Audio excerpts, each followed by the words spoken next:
Hello viewers, welcome to next module, which is module number 27 of your Advanced Data Analytics and Business Intelligence course. By now, I'm sure you people have understood that when we source data from various operational systems or internal or external data sources, it is not ready for analytics. Then we apply or use certain techniques which are called data transformation techniques, and then we convert the data received or extracted from source systems to your data warehouse or data repository, and then we transform it in a way that it can be analyzed directly by technical or business users or data scientists. So that is what data transformation is all about. Then there are different techniques. We have touched upon a little bit of these techniques in our previous modules, but most important like ETL and ELT. ETL is extract, transform and load, and ELT is extract, load and transform. So it depends on the situation. First of all, what type of data you have, what data sources you have, and then you make it, accordingly prepare it. When we say ETL, so we do transformation while loading. Maybe like you have your source system, then there's a destination schema or database, and in between you perform this transformation. So that's why it is called transformation and loading. But in some cases, what we do is that maybe like it is more appropriate when you have same database on both sides, like your target database, your source database, they are same. So you import or extract all the data from your source database and put it as it is in the target database, and then you apply your transformation techniques. And this transformation also includes things like data quality assurance. Now we know that there are many challenges with the data because the data we receive, I can give a sweeping statement that data, whatever we receive from source systems, it is never ready for analysis. So there are a lot of efforts are required, and that is what you people need to develop as part of your skill set to understand what techniques could be used and why those certain techniques you have to use.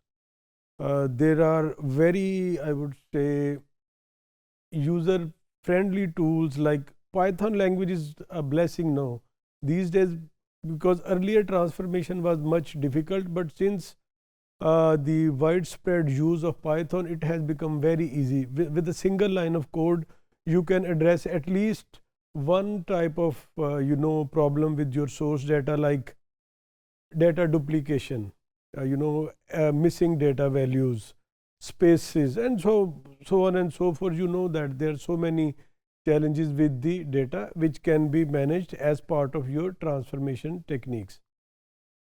Then what we do is that as one of the transformation is that we aggregate data. Aggregation means like in your source systems, you are capturing transactions on daily basis. So just take example of a point of sale system. A point of sale system normally works for a retail store maybe 8 hours to 12 hours, and it is generating cash invoices every minute. And end of the day, maybe you have few thousand invoices from one location, and imagine if you have 20, 50, 100 locations, how many invoices you will be producing. And then as a data architect or data analyst, you have to plan to analyze that data. So one of the usage is that we, for over different type of analysis, we aggregate that data. What we do is that we summarize that data from like hourly or from each and every transaction to a daily transaction. Like, okay, in the whole day, how many transactions happened, and then what was the total revenue, or how many customers were there, what type of products were sold. So, or maybe it can be aggregated to week or month, but that is the maximum, because otherwise if we maybe in some cases for quarter as well, like 3 months, but that is not very useful and it becomes very high level.